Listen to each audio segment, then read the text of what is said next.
spokesperson for Tertiary Education and Skills, Dr. Parmjeet Parmar, is raising the alarm after a concerned parent brought to light that a major engineering firm is actively discriminating based on race when hiring interns. A job application form for a summer engineering intern states that Māori, Pacifica, Aboriginal or Torres Strait Islander applicants will be moved directly to the interview stage of the recruitment process. Dr. Parmar says we must not let the rot that is so pervasive in our public institutions spread into the private sector. And she joins me now. Parmjeet, good afternoon. Good afternoon, Leah. Can you tell us, Parmjeet, what engineering firm this is? So the engineering firm, as you can see in the attachment, it's Beca. But why I wanted to highlight, because this is a private firm, right? Why Yes. I wanted to highlight is to demonstrate that when we send a wrong signal through public sector, and some politicians are trying to send a wrong signal that it's okay to treat people differently on the basis of race. This is what happens, because this is what private sector starts doing, because there are requirements which are race-based in procurement.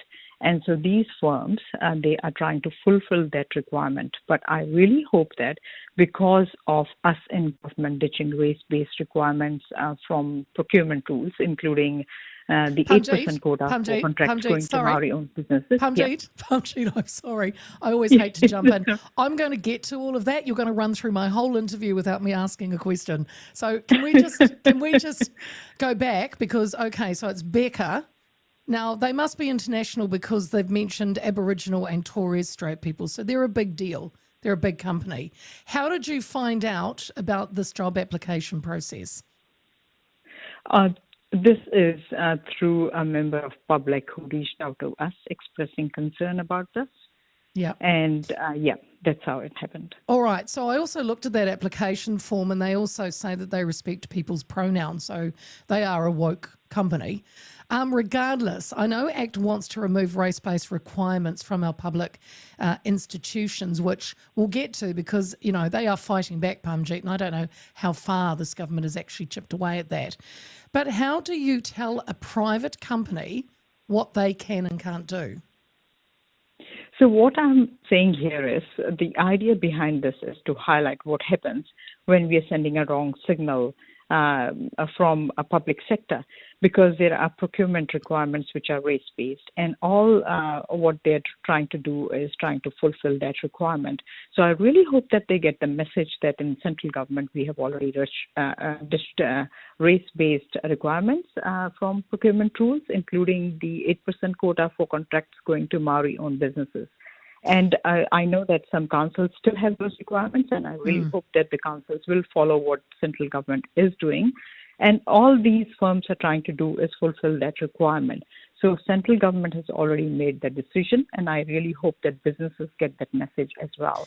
Because it's not okay to treat people differently on race. You're saying that these companies are trying to fulfill these procurement requirements, but the government has made it clear that they don't have to.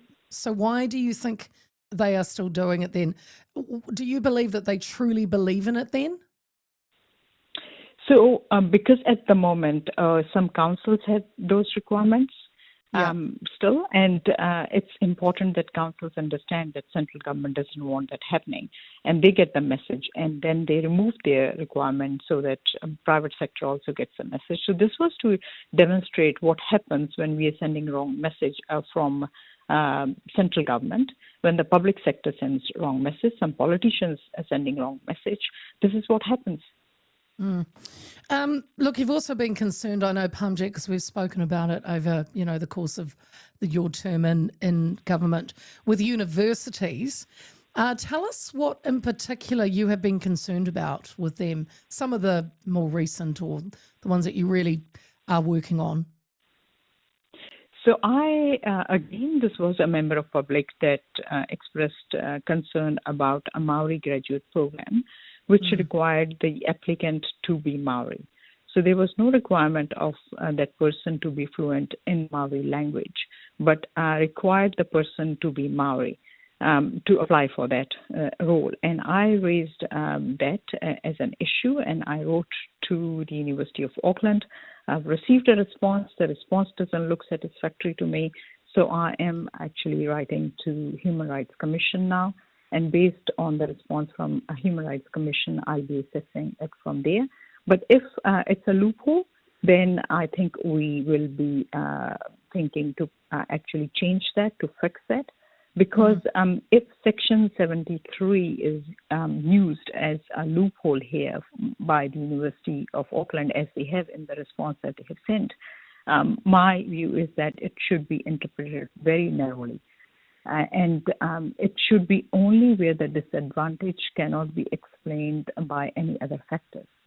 And I will be definitely taking it up. Parmjeet, I said before that, you know, I've realised that this is a topic that ACT campaigned on and it has been very strong on. And you said some councils are still doing it. And some could argue that Health New Zealand still does it, and the list goes on. How then do you see, you know, are you chipping away at this, Parmjeet? Not just you, but the government.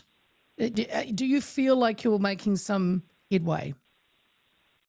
Oh, definitely, because as I said, that central government has already removed race-based requirements from procurement rules. And I just want to say this to everybody, that this is not a tiny issue. It's actually quite a big issue.